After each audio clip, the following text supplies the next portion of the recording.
Why this story matters. This article highlights a practical example of progress driven by people, ideas, and persistence. Quick summary. This story highlights recent developments related to this day in history, showing how constructive action can lead to meaningful results. 13 years ago today, LeBron James became the youngest player in NBA history to record 20,000 career points during the Miami Heat's 92-75 victory over the Golden State Warriors. James was 28 years and 17 days old at the time, passing Kobe Bryant's 20,000 mark, which he made at 29 years and 122 days. Read some highlights from the game and his career. 2012 LeBron James. In 2010 credit Keith Allison, CC 3.0. Riser. James would become the 38th player in the NBA's history to reach the 20,000 mark. In that victory, he also happened to record his 5,000th career assist when he found Dwayne Wade slicing through Golden State's defense.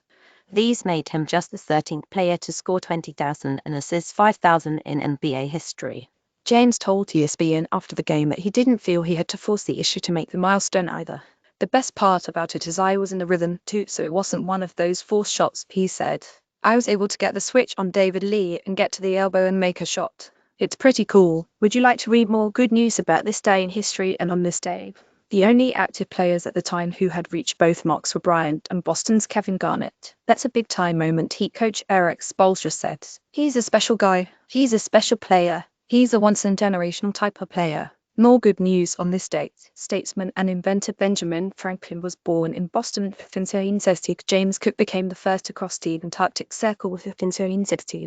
Joni Mitchell released her album Court and Spark, with hits like Free Man in Paris, Help Me, and Raised on Robbery 1960. Over 41 years ago today, the US Supreme Court ruled for that the private use of home VCRs to tape TV programs did not violate federal copyright laws. 1970, before Israel handed over its military headquarters in the West Bank city of Hebron to the Palestinians, ending 30 years of occupation in 1970. Years ago today, President Eisenhower went on television to deliver his farewell address after 2 full terms as president. He prepared it along with his brother Milton and chief speechwriter, calling it a solemn moment in a decidedly unsolemn time, where he would attempt with every fibre in his lungs to warn a nation giddy with prosperity, infatuated with youth and glamour, and aiming increasingly for the easy life, that the country was on the path to a ruinous future if her citizens did not keep strict watch over what he described as the dual threats of a vast military-industrial complex and the scientific technological leap. Eisenhower's speech, public domain. As we peer into society's future, we, you and I, and our government must avoid the impulse to live only for today, plundering for our own ease and convenience the precious resources of tomorrow, he warned in his opening. One must wonder what people thought while listening to this extremely popular president begin his speech. We have been compelled to create a permanent armaments industry of vast proportions. Added to this, 3.5 million men and women are directly engaged in the defense establishment. We annually spend on military security alone more than the net income of all United States corporations. Now this conjunction of an immense military establishment and a large arms industry is new in the American experience. The total influence, economic, political, even spiritual, is felt in every city, every state house, every office of the federal government. We recognize the imperative need for this development. Yet we must not fail to comprehend its grave implications. In the councils of government, we must guard against the acquisition of unwarranted influence, whether sought or unsought, by the military-industrial complex. The potential for the disastrous rise of misplaced power exists and will persist.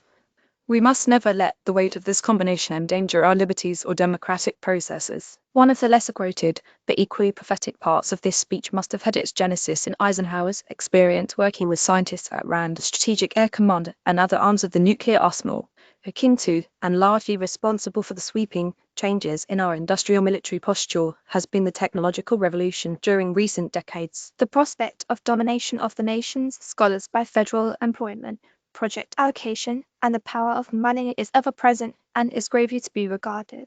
Yet in holding scientific discovery in respect as we should, we must also be alert to the equal and opposite danger that public policy could itself become the captive of the scientific technological elite. 1962, 1 years ago today, Anton Chekhov's The Chariot Orchard debuted at the Moscow Art Theatre.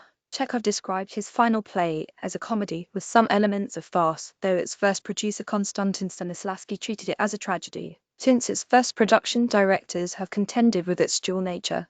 It is often identified as one of the 3 or 4 outstanding plays by Chekhov. The Cherry Orchard in premiere, 1994. Madame Lyubov Andreevna Rinskaya, a landowner, is the linchpin around which the other characters revolve. A commanding and popular figure, she represents the pride of the old aristocracy, now fallen on hard times.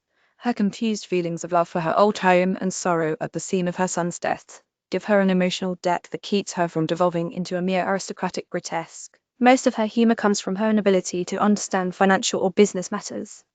Her journey through the difficult times that fell on her was a commentary of the old order's inability to adapt to social